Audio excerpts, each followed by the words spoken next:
Hello everyone, welcome to all of you. आप सबका बहुत बहुत स्वागत है हमारे इस ऑनलाइन लर्निंग प्लेटफॉर्म पे जिसका नाम है let's study India.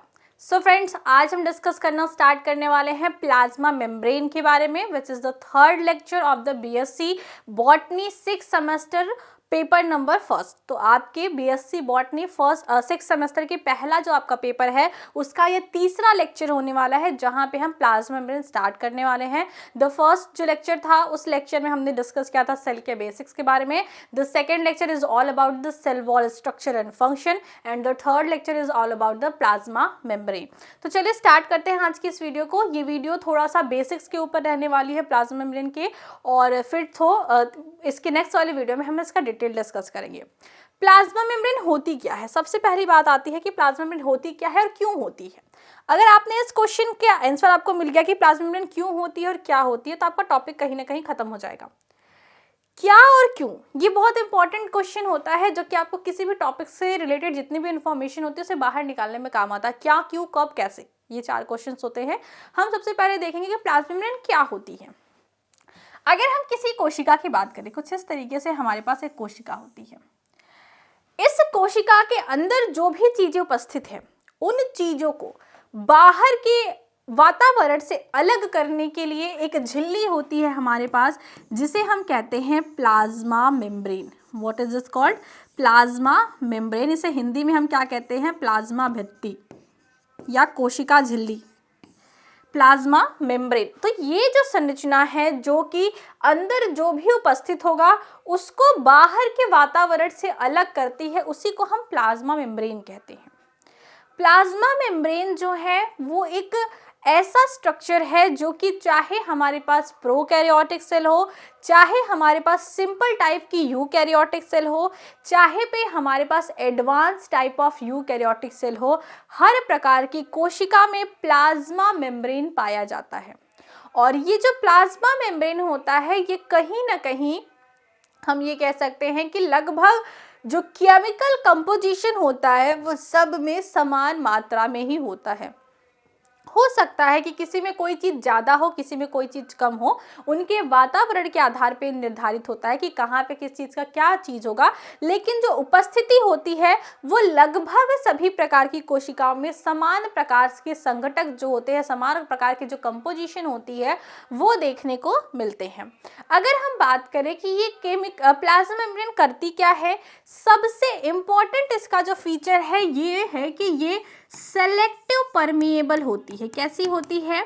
Selective permeable, मतलब कि ये एक ऐसा गार्ड है जो कि आपकी उस बाउंड्री के अंदर किसको जाने देना है, किसको नहीं जाने देना है, इसकी पूरी की पूरी लिस्ट इसके पास होती है। और ये बहुत ही एकदम रिश्वत नहीं लेता है। जिसको अंदर भेजना होगा उसी को अंदर भेजा जाएगा, जिसको नहीं भेजना होगा उसको ये कभी भी अंदर नहीं भेजेगा।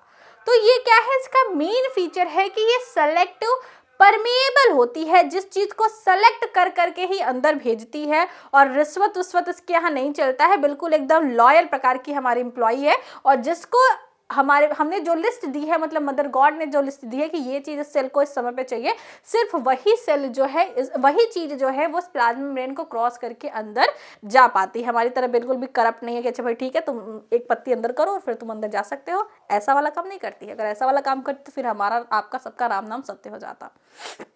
और भी चीजें देखते हैं। अगर कोई आपसे पूछे कि प्लाज्मा मेम्ब्रेन जो है वो किन किन चीजों से मिलकर बनी होती है, तो प्लाज्मा मेम्ब्रेन बेसिकली बनी होती है लिपिड की, प्रोटीन की और कार्बोहाइड्रेट की। लिपिड, प्रोटीन और कार्बोहाइड्रेट, ये 3 ऐसे केमिकल कंपोजिशन है जिनके द्वारा मिलके हमारा प्लाज्मा मेम्ब्रेन सिंथेसाइज्ड होता है। कैसे कैसे? लिपिड से, प्रोटीन से और कार्बोहाइड्रेट से। लिपिड, प्रोटीन, कार्बोहाइड्रेट, यही 3 ऐसे केमिकल कंपोजिशन होते हैं जिनसे मिलके प्लाज्मा मेम्ब्रेन बनती है। हर का अपना अपना एक फीचर है, एक इम्पॉर्टेंस है। सबसे ज्यादा मात्रा जो देखी गई है वो लिपिड्स की देखी गई है। लिपिड्स जनरली सबसे ज्यादा मात्रा में किसी भी प्लाज्मा मेम्ब्रेन में उपस्थित होते हैं। उसके बाद जो दूसरा सबसे ज़्यादा मात्रा में पाए जाने वाला हमारे पास केमिकल है वो है हमारा प्रोटीन।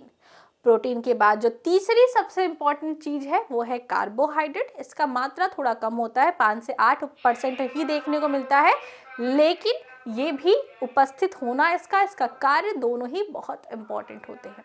तो हम क्या करेंगे, हम जो है आज की क्लास में प्लाज्मा मेम्ब्रेन से जुड़े हुए कुछ महत्वपूर्ण बिंदुओं को समझेंगे।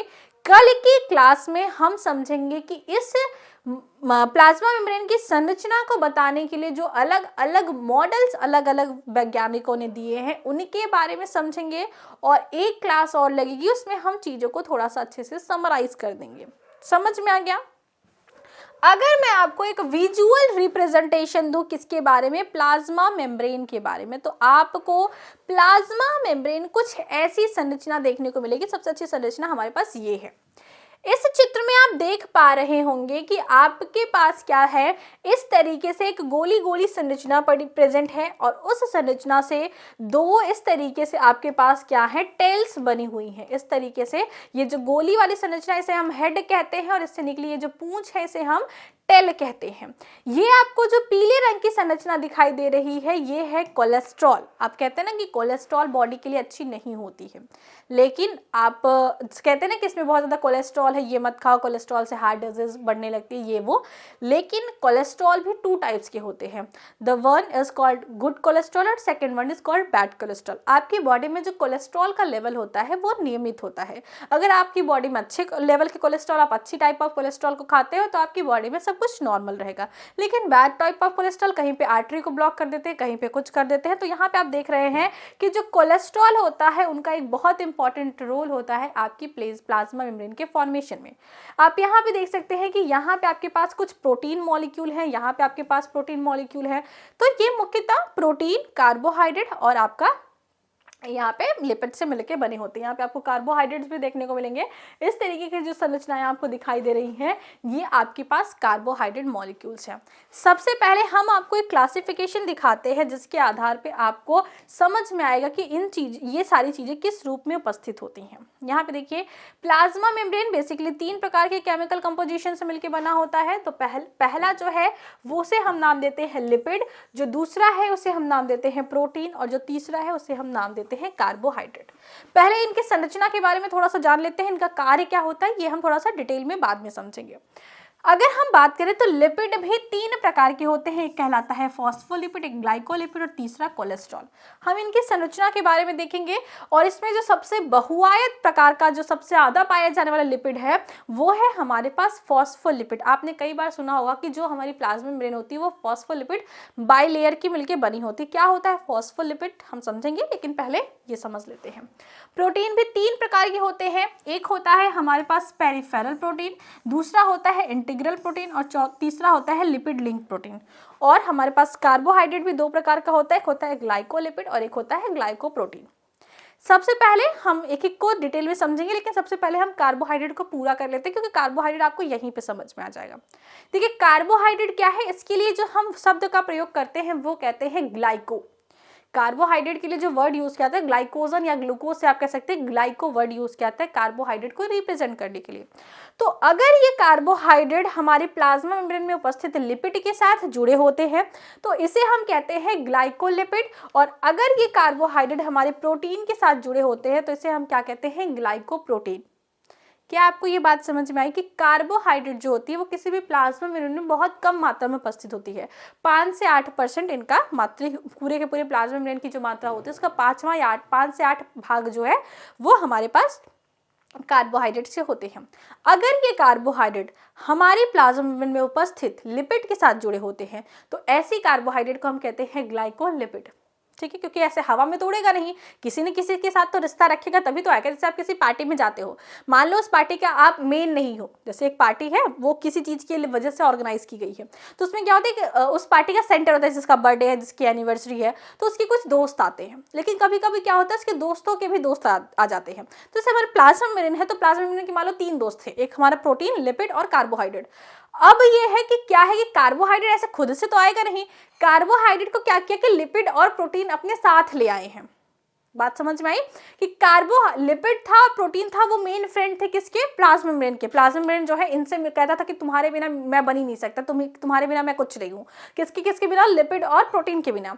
तो जब भी लिपिड और प्रोटीन जो है कार्बोहाइड्रेट को ले आते हैं अपने पार्टी में, मान लो जैसे हम कभी कभी हमको पार्टी में न्योता मिलता है, मेरे घर पे कोई आया रहता है, मेरी कोई कजन कोई फ्रेंड, तो हम कहते हैं यार चलो तुम भी चलते हैं, तो वो मेरे साथ आई है, उसको इन्विटेशन नहीं गया है, वो मेरे साथ आई थी उस पार्टी में। तो आप ऐसे समझ सकते हैं कि प्लाज्मा मेम्ब्रेन में ये जो कार्बोहाइड्रेट होता है ये अकेला नहीं उपस्थित होता है, ये चाहे तो किसी प्रोटीन के साथ जुड़ा होता है, चाहे तो किसी लिपिड के साथ जुड़ा होता है। अगर ये लिपिड के साथ जुड़ा है तो इसे हम कहते हैं ग्लाइकोलिपिड, अगर ये प्रोटीन के साथ जुड़ा है तो इसे हम कहते हैं ग्लाइकोप्रोटीन। तो दो प्रकार के हमारे पास लिपिड्स कार्बोहाइड्रेट देखने को मिलते हैं, ग्लाइकोलिपिड और ग्लाइकोप्रोटीन, इनके दो नाम आप देख सकते हैं। अब हम दूसरी जो चीज डिस्कस करने वाले हैं, चलिए हम दूसरे में पहले इनको डिस्कस कर लेते हैं, प्रोटीन चीज को। तो प्रोटीन जो होता है वो तीन प्रकार के होते हैं, एक होता है पेरिफेरल प्रोटीन, दूसरा होता है इंटीग्रल प्रोटीन और चौथा होता है तीसरा होता है लिपिड लिंक्ड प्रोटीन। तो चलिए इनको थोड़ा सा समझते हैं, एक मिनट। शायद अगर आपको अभी चीजें को लिंक ना समझ में आ रहा हो तो समझ में आ जाएगी धीरे धीरे चीजें, कि आपको प्लाज्मा मेम्ब्रेन पढ़ाया जा रहा है। प्लाज्मा मेम्ब्रेन किस किस चीजों से मिलकर बना है, प्रोटीन, लिपिड, कार्बोहाइड्रेट। कार्बोहाइड्रेट को हमने देख लिया कि कार्बोहाइड्रेट कभी भी अकेला नहीं उपस्थित होता है, कार्बोहाइड्रेट चाहे तो लिपिड के साथ जुड़ा होता है चाहे प्रोटीन के साथ। अगर कार्बोहाइड्रेट लिपिड के साथ जुड़ा है तो उसे हम कहते हैं ग्लाइकोलिपिड, अगर कार्बोहाइड्रेट प्रोटीन के साथ जुड़ा है तो इसे हम कहते हैं ग्लाइकोप्रोटीन। अगर आपको वहां पे नहीं समझ में आया तो हम यहाँ पे लिख लेते हैं कि कार्बोहाइड्रेट जो है अगर ये कार्बोहाइड्रेट लिपिड के साथ जुड़ा है, या फिर हो सकता है कि ये कार्बोहाइड्रेट किसके साथ, प्रोटीन के साथ जुड़ा है। तो अगर ये कार्बोहाइड्रेट लिपिड के साथ जुड़ा है तो इसको हम नाम दे देते हैं ग्लाइकोलिपिड, क्योंकि कार्बोहाइड्रेट के लिए वर्ड यूज किया आता है ग्लाइको और लिपिड के लिए वर्ड यूज किया आता है लिपिड, तो इट इज कॉल्ड ग्लाइकोलिपिड। और अगर कार्बोहाइड्रेट को हमने प्रोटीन के साथ जोड़ा तो इसे कहते हैं ग्लाइकोप्रोटीन। तो दो प्रकार के हमारे पास कार्बोहाइड्रेट के फॉर्म उपस्थित होते हैं किसी भी प्लाज्मा मेम्ब्रेन में।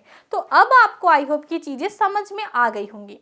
अब हम समझने वाले हैं किसके बारे में, से हम इरेज कर देते हैं, और अब हम समझने वाले हैं प्रोटीन के बारे में।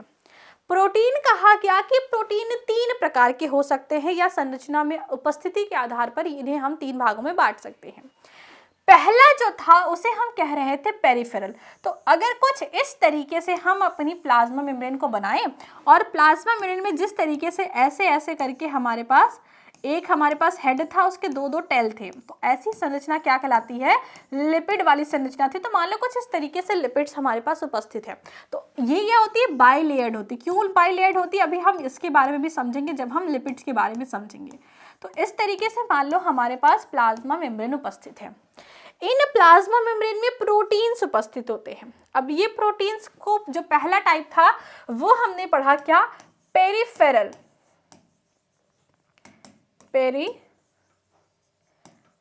प्रोटीन्स। पहला जो टाइप हमने पढ़ा वो हमने कहा पेरिफेरल। सपोज करिए कि ये जो सेल है वो कुछ इस प्रकार की सेल है, कुछ इस प्रकार से सेल है। ये सेल का हमने एक रीजन को इनलार्ज करके बनाया, और ये सेल जो है ऐसे है, और नीचे जो है जाके ये सेल पूरी बन जाएगी। और बाहर क्या है, ये एक्स्ट्रा सेलुलर मैट्रिक्स है, मतलब सेल के बाहर का हिस्सा। इसे हम क्या लिख सकते हैं, एक्स्ट्रा सेलुलर मैट्रिक्स, सेल के बाहर का मैट्रिक्स, या फिर इसी को हम क्या कह सकते हैं, इसी को हम कह सकते हैं नॉन साइटोसोलिक एंड। इसे हम क्या कह सकते हैं, नॉन साइटोसोलिक एंड। ये क्या है, नॉन साइटोसोलिक एंड है। और ये क्या है, ये है हमारे पास साइटोसोलिक एंड, मतलब कि ये साइटोप्लाज्म वाला एरिया है। तो ये क्या है, साइटोसोलिक एंड। तो यहाँ पे क्या होता है कि कभी कभी कुछ प्रोटीन्स जो होते हैं वो पूरी प्लाज्मा मेम्ब्रेन में नहीं उपस्थित होते। मान लो यहाँ पे कोई प्रोटीन मॉलिक्यूल लगा हुआ है, तो ऐसे प्रोटीन मॉलिक्यूल को हम क्या कहते हैं, पेरिफेरल। पेरिफेरी का मतलब क्या होता है, परिधि की ओर, बाहर की ओर। तो ऐसे प्रोटीन्स जो कि प्लाज्मा मेम्ब्रेन में किसी एक छोर पे लगे होते हैं, एक एंड पे लगे होते हैं, ऐसे प्रोटीन मॉलिक्यूल को हम क्या कहते हैं, peripheral protein. Peripheral protein molecule कहते हैं। अब ये पेरिफेरी में चाहे तो साइटोसोलिक एंड पे भी उपस्थित हो सकते हैं, या फिर सपोज करो कि ये इस वाले एंड पे उपस्थित है, तो इन्हें हम क्या कहते हैं, नॉन साइटोसोलिक पेरिफेरल प्रोटीन। तो ये साइटोसोलिक एंड में अगर उपस्थित है ये पेरिफेरल प्रोटीन साइटोप्लाज्म की एरिया में, तो इसे हम कहते हैं साइटोप्लाज्मिक पेरिफेरल प्रोटीन। और अगर ये साइटोप्लाज्म के बाहर वाली एरिया में उपस्थित है तो इसे हम कहते हैं नॉन साइटोप्लाज्मिक पेरिफेरल एंड। शब्दों का खेल है, समझिए इस बात को। हमने कहा कि हम प्रोटीन पढ़ना स्टार्ट करते हैं कि प्रोटीन की उपस्थिति जो है प्लाज्मा मेम्ब्रेन में कहां पे है। इस आधार पे हमने प्लाज्मा मेम्ब्रेन के प्रोटीन को 3 भागों में डिवाइड किया। पहला जो मुख्य भाग है उसे हम क्या कहते हैं, पेरिफेरल प्रोटीन। पेरिफेरी का नाम समझ में रहे, कोई चीज उसकी परिधि पर बाहर से उपस्थित है। जैसे होते हैं ना कि हमारे कुछ पेरिफेरी के दोस्त होते हैं, मतलब बड़े दूर के दोस्त होते हैं, कभी बस हम लोग थोड़ा बहुत जानते हैं, वो हमारे बारे में ना तो सब कुछ जानते हैं ना तो हम उनके बारे में सब कुछ जानते हैं, थोड़ी बहुत अंडरस्टैंडिंग होती। तो ऐसे वाले जो दोस्त हैं वो आपकी लाइफ में एक्चुअल में क्या हो रहा है, आप अंदर से कैसा फील कर रहे हैं, ये सब के बारे में उनको नहीं पता होता है। लेकिन कुछ लोग ऐसे होते हैं जो कि आपकी लाइफ में क्या क्या चीजें हुई थी आपको बहुत डीपली जानते हैं। तो जो लोग आपको बहुत कम जानते हैं लेकिन फिर भी थोड़ी बहुत जानते हैं कि आप कहाँ से हैं, किस गांव से हैं, क्या नाम है आपका, वो आप कह सकते हैं वो आपके पेरिफेरल फ्रेंड है। अब वो आपके सेंट्रलाइज फ्रेंड नहीं, मतलब मेन फ्रेंड आपके वो नहीं, वो आपको बस जानते हैं, आप भी उनको जानते हैं। तो वही चीज आप समझ सकते हैं कि ये जो पेरिफेरल प्रोटीन है ये बहुत डीप नहीं गया है, या कह सकते हैं कि ये पूरी की पूरी प्लाज्मा मेम्ब्रेन में या लिपिड की पूरी डायामीटर में नहीं उपस्थित है, किसी एक छोर पे उपस्थित है। अगर ये प्रोटीन जो है साइटोप्लाज्मिक एरिया में उपस्थित है तो इसे हम कहते हैं पेरिफेरल प्रोटीन, और अगर ये प्रोटीन जो है साइटोप्लाज्मिक एरिया में नहीं उसके बाहर उपस्थित होते हैं तो इसे हम कहते हैं नॉन साइटोप्लाज्मिक या फिर एक्स्ट्रा साइटोप्लाज्मिक जो है कि पेरिफेरल प्रोटीन। तो इस तरीके से इसको नाम दिया गया है। अब जो है हमारे पास जो दूसरा प्रकार है प्रोटीन का उसे हम कहते हैं इंट्रिंसिक प्रोटीन। अब ये जो इंट्रिंसिक प्रोटीन होता है ये आपके उस वाले दोस्त की तरह है कि आपको अगर जोर से छींक भी आ जाती है तो आप उनको बताने चले जाते हो। तो ऐसे प्रोटीन जो होते हैं या ऐसे दोस्त जो हैं वो आपकी लाइफ में पूरी एकदम अंदर डीपली घुसे हुए हैं, ठीक है। तो ऐसे प्रोटीन जो है उन्हें हम क्या कहते हैं, ऐसे प्रोटीन को हम क्या कहते हैं, इंट्रिंसिक प्रोटीन कहते हैं। ये हमारे पास क्या है, एंट्रिंसिक प्रोटीन है। ये हमारे पास क्या है, एंट्रिंसिक प्रोटीन है। ऐसे प्रोटीन्स क्या होते हैं, ये प्लाज्मा मेम्ब्रेन के नॉन साइटोप्लाज्मिक एरिया में भी इनका कुछ हिस्सा होता है, साइटोप्लाज्मिक एरिया में भी इनका कुछ हिस्सा होता है, और ये पूरी की पूरी लिपिड बाइलेयर को भी पार करती हैं। मतलब कि ये उधर वाले हिस्से से शुरू करके यहाँ वाले हिस्से तक बनती हैं। ऐसे प्रोटीन को हम क्या कहते हैं, एंट्रिंसिक प्रोटीन। और ऐसी जो प्रोटीन होती हैं इंट्रिंसिक प्रोटीन, ऐसे जो प्रोटीन होती हैं वो कहीं ना कहीं कैरियर मॉलिक्यूल की तरह इन सब चीज़ों के कार्य में काम आती है कि कौन सी चीज़ को अगर चैनल बना के अंदर ले आना है या अंदर से किसी चीज़ को चैनल बना के बाहर ले जाना है तो हम कुछ इस प्रकार की प्रोटीन का प्रयोग करते हैं।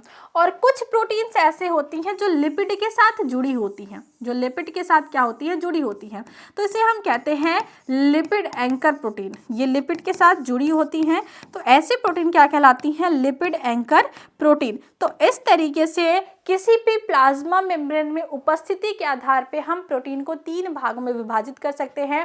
पहला है पेरिफेरल, जो कि पेरिफेरी में चाहे तो साइटोप्लाज्मिक एरिया में उपस्थित हो चाहे तो नॉन साइटोप्लाज्मिक एरिया में। दूसरा क्या है, इंट्रिंसिक। इंट्रिंसिक में क्या है, कुछ बाहर की ओर कुछ अंदर की ओर उपस्थिति पूरी की पूरी प्लाज्मा मेम्ब्रेन को क्रॉस करती है। तो बड़ी सी प्रोटीन है वो प्लाज्मा मेम्ब्रेन के बाहर वाले हिस्से से शुरू होकर प्लाज्मा मेम्ब्रेन के अंदर वाले हिस्से में आने के बाद खत्म होती है। तीसरा क्या है, लिपिड के साथ कुछ प्रोटीन जुड़े होते हैं जिसे हम कहते हैं लिपिड एंकर प्रोटीन। तो उपस्थिति के आधार पर ये प्रोटीन 3 प्रकार से होते हैं और तीनों प्रकार के प्रोटीन के कुछ अलग अलग अपने काम होते हैं। वो सब चीजें हम डिटेल में और आगे डिस्कस करेंगे, लेकिन अभी ये बेसिक्स चल रहा है, ये बात ध्यान रखिएगा। नाम एक एक का जो भी मैंने आपको बताया वो याद होना चाहिए कि प्रोटीन 3 प्रकार के, पेरिफेरल के 2 प्रकार, पहला क्या है साइटोसोलिक और नॉन साइटोसोलिक, फिर दूसरा आपका प्रकार क्या है इंटीग्रल, तीसरा आपके पास क्या है लिपिड एंकर प्रोटीन। तो इरेज करें इसके, चलिए अब हमारे पास जो तीसरी चीज बचती है वो है हमारे पास फॉस्फोलिपिड या लिपिड के बारे में।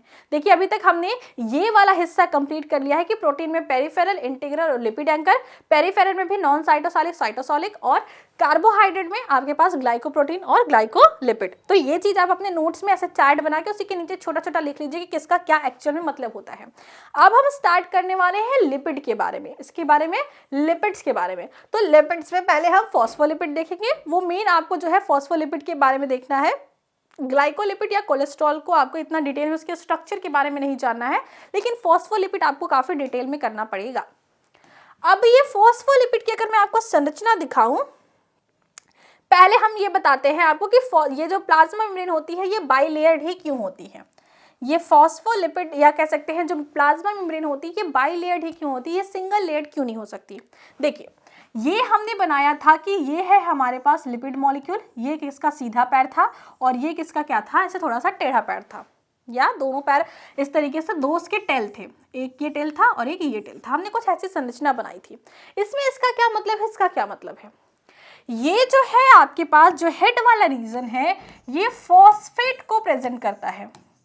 ये किसको रिप्रेजेंट करता है, फॉस्फेट को रिप्रेजेंट करता है। और ये जो आपको टेल दिखाई दे रही है, ये दोनों के दोनों जो टेल है ये फैटी एसिड को रिप्रेजेंट कर रहे हैं। किसको, फैटी एसिड को। मतलब कि एक फॉस्फोलिपिड जो होता है उसके पास एक ग्लिसरॉल मॉलिक्यूल होता है, ग्लिसरॉल मॉलिक्यूल के साथ दो फैटी एसिड जुड़े होते हैं, और उसके तीसरे सिर पे क्या जुड़ा होता है, वहां पे आपके पास जुड़े होते हैं आपका फॉस्फेट ग्रुप। अगर मैं इस संरचना को थोड़ा सा आपको अच्छे से बताऊं तो ऐसी कुछ संरचना होती है कि हमारे पास एक ग्लिसरॉल होता है।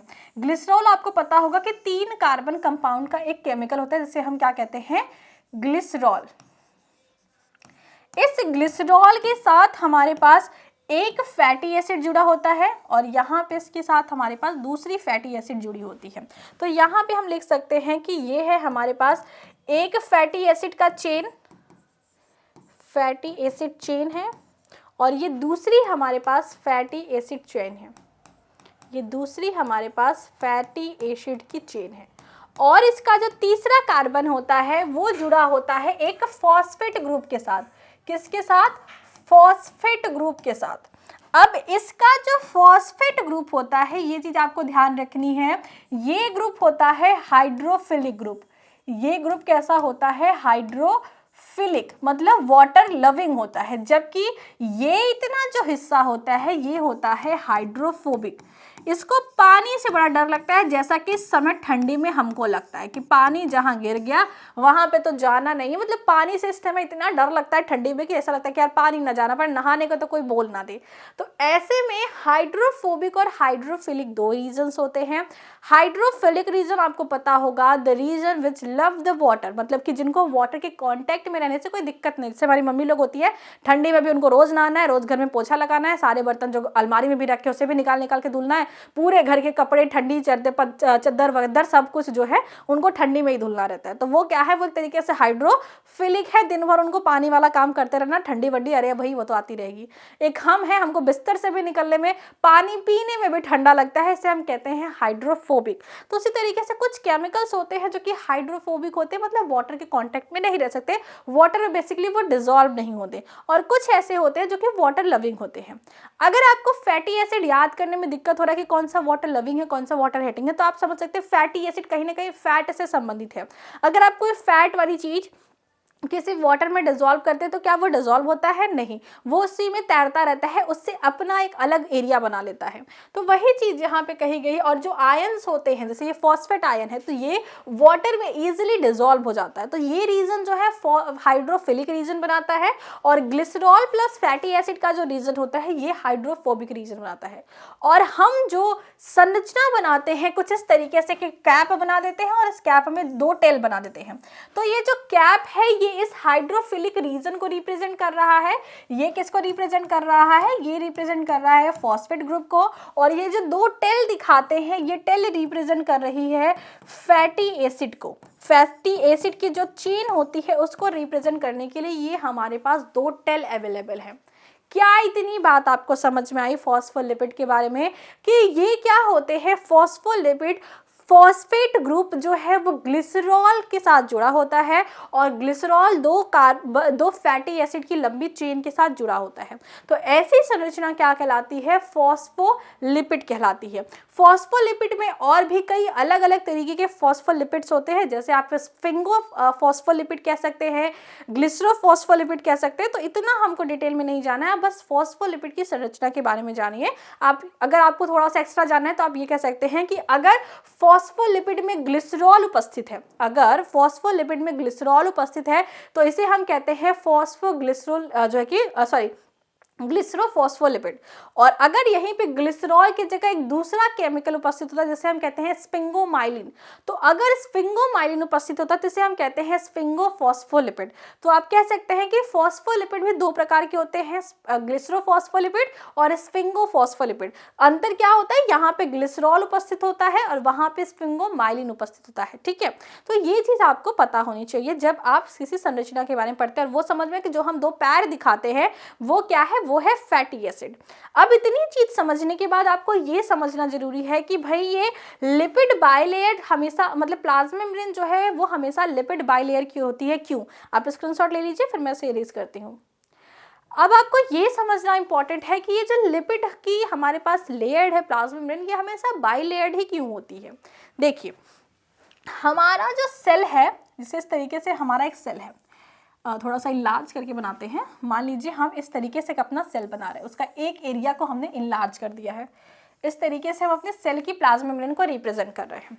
तो इसके अंदर क्या है? साइटोप्लाज्मिक एरिया है और उधर क्या है? नॉन साइटोप्लाज्मिक एरिया है। लिख देती हूँ मैं ताकि आपको कंफ्यूजन ना हो कि सेल के अंदर जो होगा वो यहाँ पे साइटोप्लाज्म होगा, तो ये साइटोसोलिक एरिया कहलाता है।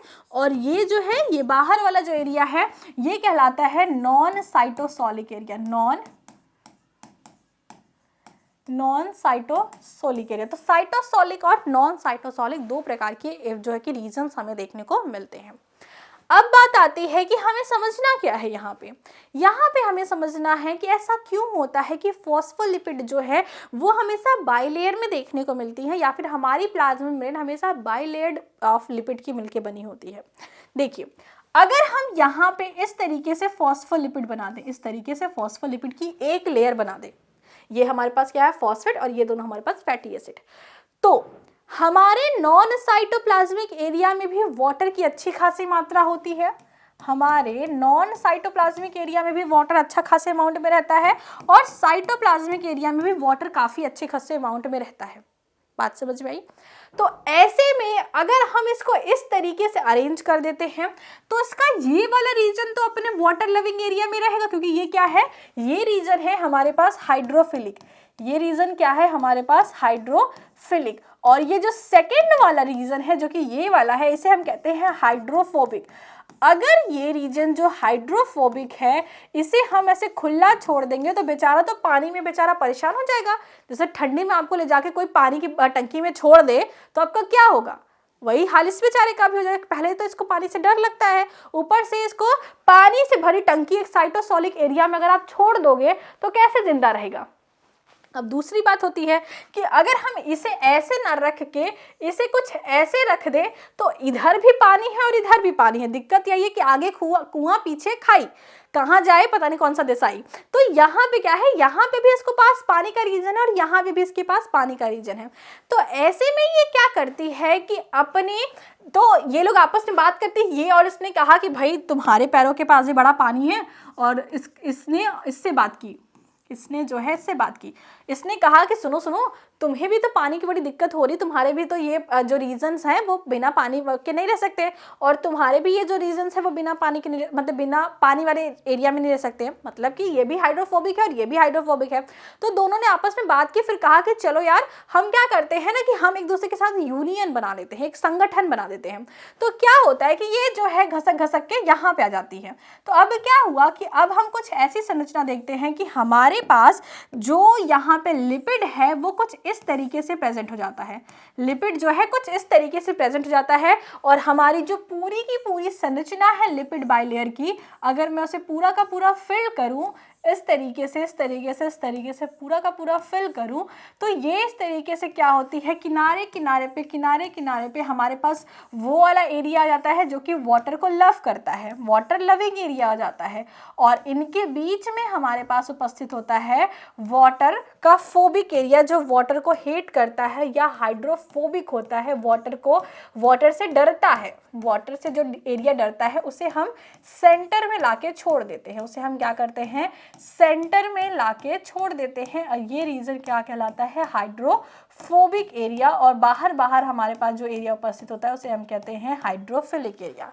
अब अगर आप समझें इस बात को कि अगर इस कोशिका को हम यहाँ से लाके इसके लास्ट वाले पार्ट पे से मिला दें, जैसे कि इसे हम सेंटर में करें, अगर हम इसे जो है यहाँ से लेके जाएं और यहाँ से जो है ये कोशिका यहाँ पे आके यहाँ पे से मिल जाए, तो आपको क्या होगा कि ऐसे पूरा का पूरा जो कवर हो जाएगा, तो बाहर से हमें सिर्फ और सिर्फ हाइड्रोफोबिक एरिया देखने को मिलेगा और अंदर सिर्फ और सिर्फ हमें बाहर सिर्फ हमें हाइड्रोफिलिक एरिया देखने को मिलेगा और यहाँ पे हमें सिर्फ और सिर्फ हाइड्रोफोबिक एरिया देखने को मिलेगा। क्या आपको बात समझ में आई?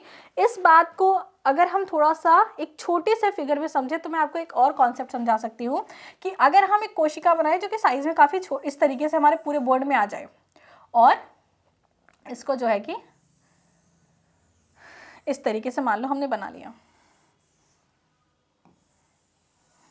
और अब हम क्या करते हैं, अब हम इनमें जो है हाइड्रोफिलिक और हाइड्रोफोबिक रीजन में जो लिपिड बाइलेयर है उसे फिल करना स्टार्ट करते हैं। इस तरीके से इन्होंने जब असेंबल किया एक दूसरे को, तो इन्होंने अपने आप को कुछ इस तरीके से असेंबल कर लिया कि जो हाइड्रोफोबिक एरिया है उसे वाटर के कांटेक्ट में जाना ही ना पड़े, और जो हाइड्रोफिलिक एरिया है वो हमेशा वाटर के कांटेक्ट में रहे। दोनों का फायदा है, जिनको जिस चीज़ से प्यार है उसको उसके पास रखो, जिसको जिस चीज़ से नफरत है उससे उस चीज़ को दूर रखो। तो इस तरीके से हमने क्या किया, हमने देखा कि कोशिकाओं में इस तरीके से लिपिड बाइलेयर्स उपस्थित होते हैं, इस तरीके से लिपिड बाइलेयर उपस्थित होते हैं, और इनके बीच में हमारे पास हाइड्रोफोबिक रीजन होता है जो कि इस तरीके से टेल वाली संरचना को फॉर्म करता है।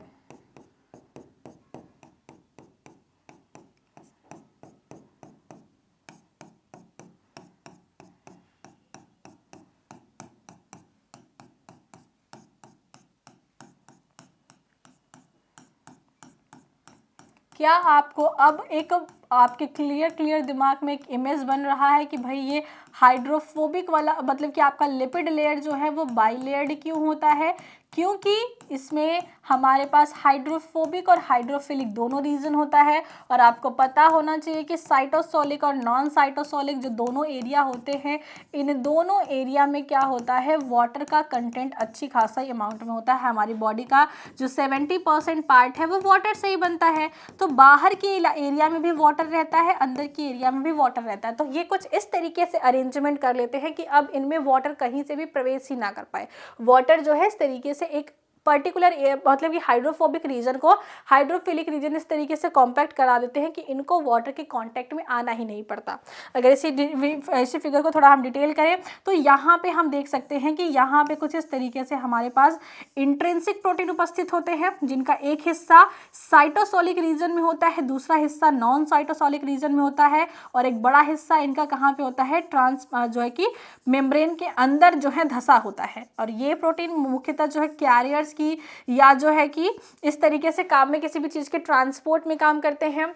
कभी कभी प्रोटीन क्या होता है, पेरिफेरल होता है जो कि साइटोसोलिक रीजन को रिप्रेजेंट करता है। कभी कभी प्रोटीन जो है वो पेरिफेरल आउटर साइड के रीजन को रिप्रेजेंट करता है, और कभी कभी प्रोटीन जो है ये लिपिड के साथ लिंक्ड होता है, जिसे हम लिपिड एंकर प्रोटीन कहते हैं। तो प्रोटीन भी हमने इसी में देख लिया। इसी के साथ साथ हम यहाँ पे कार्बोहाइड्रेट भी देख सकते हैं कि कभी कभी कार्बोहाइड्रेट जो है वो प्रोटीन के साथ जुड़ा होता है, इसे हम ग्लाइकोप्रोटीन कहते हैं, और कभी कभी जो है कार्बोहाइड्रेट इस तरीके से लिपिड के साथ होता है जिसे हम ग्लाइकोलिपिड कहते हैं। अगर इन सारी चीजों को हम एक जगह लिखना स्टार्ट करें तो ये ग्लाइकोजन है जो कि प्रोटीन के साथ जुड़ा है, तो इसे हम ग्लाइकोप्रोटीन नाम देंगे, ग्लाइकोप्रोटीन नाम देंगे। ये जो है ग्लूकोज है, प्रोटीन ये जो है ग्लूकोज हमारे लिपिड के साथ जुड़ा हुआ है, तो इसे हम ग्लाइकोलिपिड नाम देंगे। तो ये हमने देख लिया कार्बोहाइड्रेट वाला हिस्सा।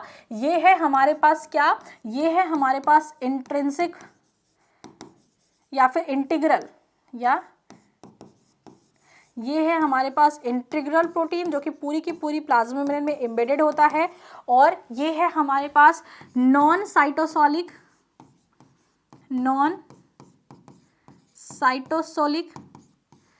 Peripheral protein, non cytosolic peripheral protein. और ये है हमारे पास cytosolic peripheral protein, cytosolic peripheral protein. हर जो चीज अभी तक हमने पढ़ी उसे हमने एक चित्र में समराइज कर दिया। और ये है हमारे पास लिपिड एंकर, ये है हमारे पास लिपिड एंकर प्रोटीन। और ये जो संरचना है जिसे हम कुछ इस तरीके से रिप्रेजेंट कर रहे हैं, इस तरीके से जो हम संरचना रिप्रेजेंट कर रहे हैं, ये है हमारे पास लिपिड मॉलिक्यूल या फिर इसे हम फॉस्फोलिपिड कहते हैं। फॉस्फोलिपिड भी दो प्रकार से होते हैं। अगर वहाँ पे जो कनेक्टिंग या जो सेंटर मॉलिक्यूल वो ग्लिसरॉल है तो उसे हम ग्लाइकोफॉस्फोलिपिड कहते हैं। अगर वहाँ पे स्फिंगोमाइलिन उपस्थित है उसे हम स्फिंगोफॉस्फोलिपिड कहते हैं। तो इतनी चीज़ आई होप कि आज की क्लास से आपको समझ में आ गई होंगी, इतने सारे टर्म्स आपको आज की क्लास में समझ में आ गए होंगे। आगे की जो वीडियोज़ हैं इसमें हम समझेंगे कि ये तक इस संरचना तक जानकारी हमें किस किस साइंटिस्टों के कंट्रीब्यूशन से दी, उन्होंने इन सारी संरचना के बारे में जानकारी हमें कहाँ से दी।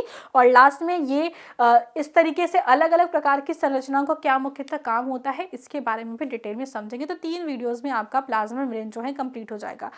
अगर आपको चीज़ें समझ में आ रही हैं, अगर आपको पसंद आ रहा है कि इस तरीके से हम चित्र को ड्रॉ कर करके बना के आपको बताएं तो कमेंट बॉक्स में बताइएगा। या फिर अगर आपको जो है स्लाइड में लाके हम चीज़ों को समझा दें और बीच बीच में एक एक अलग स्लाइड करके समझा दें तो भी बता दीजिएगा। नोट्स आपको पूरे के पूरे यूनिट्स के मिलेंगे, ताकि जो कि पहले मैं आपको समझा दूंगी, उसके बाद हम आपको नोट्स प्रोवाइड कर देंगे। जिस नोट को एक्सप्लेन करना होगा वो हम एक्सप्लेन कर देंगे, और जिसे आपको हमें बस एज इट इज़ कहना है कि आप अपने आप से खुद से रीड कर लीजिएगा। जो एक्स्ट्रा पोर्शन होगा वो हम आपको उस तरीके से अवेलेबल करा देंगे। सो इसी के साथ बच्चों इस क्लास को यहीं पे एंड करते हैं। नेक्स्ट क्लास में हम इसके आगे की चीज़ों को कंटिन्यू करेंगे। तब तक पढ़ाई करते रहिए। All the very best.